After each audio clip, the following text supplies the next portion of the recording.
ये यूज है एक्सपोनेंट ला का।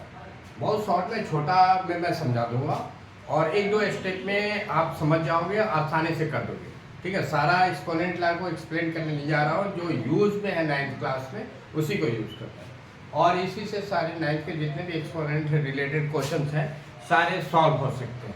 इसमें जो मेनली यूज किया जाता है एक्सपोनेंट, उसका रूल क्या है, a की पावर m की पावर n।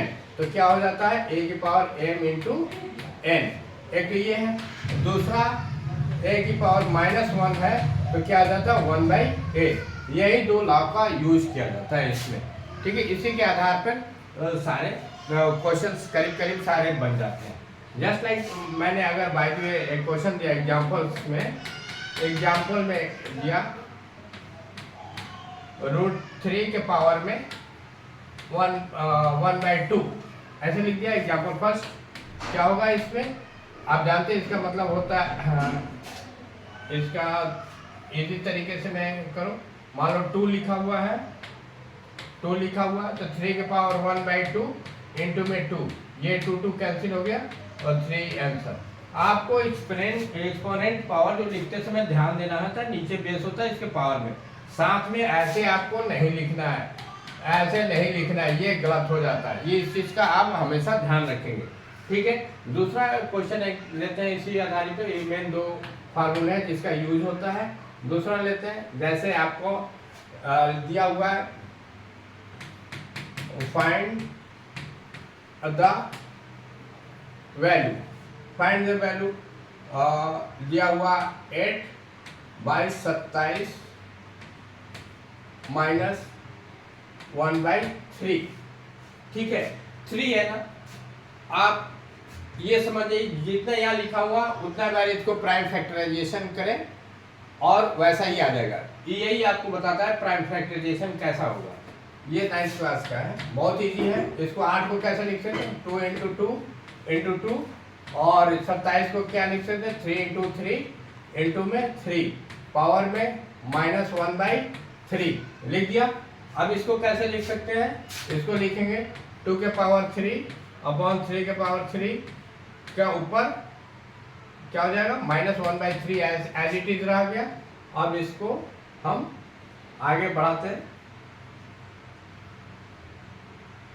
अब इसके आगे क्या लिख सकते हैं, 2 के पावर 2 अपॉन 3 के पावर 3 इंटू -1/3 ऐसे लिख दिया, लिख सकते हैं टोटल का पावर। अब इससे ये कट गया, क्या बचा हमारे पास 2/3 के पावर में -1। जब -1 हो जाता है मतलब कि नीचे वाला ऊपर, ऊपर वाला नीचे आ जाएगा। ठीक है, तो ये जो है 3/2 इज रिक्वायर्ड आंसर। बस यही, इसी से आप सारा कंसेप्ट देखिए, यहाँ जितना लिखा होगा उतनी बार इसको तोड़ना है, यही होता है और कुछ नहीं इसके अलावा। ठीक है, एक और क्वेश्चन एग्जांपल्स लेते हैं जो शायद आ जाए, ऐसे तो थोड़ा आउट ऑफ चैप्टर मुझे लगता है, लेकिन फिर भी मान लो यहाँ पे 8x प्लस 2 दिया हुआ है बराबर 1। Find the value of x, find the value of x पूछ दिया, ये x का वैल्यू निकालो इसमें है नंबर सिस्टम में। अब 8 को हम क्या लिख सकते हैं, 8 को हम लिख सकते हैं, सॉल्यूशन यहाँ लिख देते हैं 2 इंटू 2 इंटू 2 तो power x plus 2 equal to 1 को अभी यही रहने देते हैं,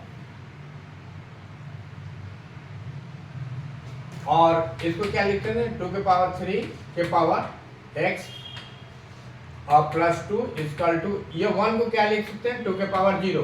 किसी डिजिट के पावर में 0 होता है तो उसका वैल्यू 1 होता है। आपने एक्सपोनेंट लॉ में पढ़ा है, a के पावर 0 तो 1, 4 के पावर 0 तो 1, किसी के पावर में 0 होता है तो 1 होता है, तो 1 की जगह हमने 2 के पावर 0 रख दिया। अब क्या हो जाता है, यहाँ पे ये पावर टू पावर मल्टीप्लाई हो गया, x प्लस 2 इक्वल टू 2 के पावर 0, बेस सेम हो गया इसलिए पावर भी इक्वल हो जाएगा।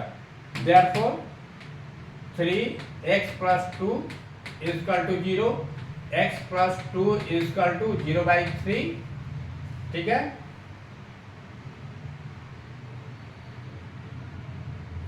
अब क्या हो जाएगा x plus 2 equal to 0, therefore x equal to -2। This is the required answer. हमारे में से आपको समझ में आ गई होगी बात। ये बहुत इजी है, ये एक्सपोनेंट लॉ का एक एग्जाम्पल था और इसी आधार पर सारे क्वेश्चन। अब नेक्स्ट वीडियो में आपको पी बाई क्यू के फॉर्म में बताऊंगा।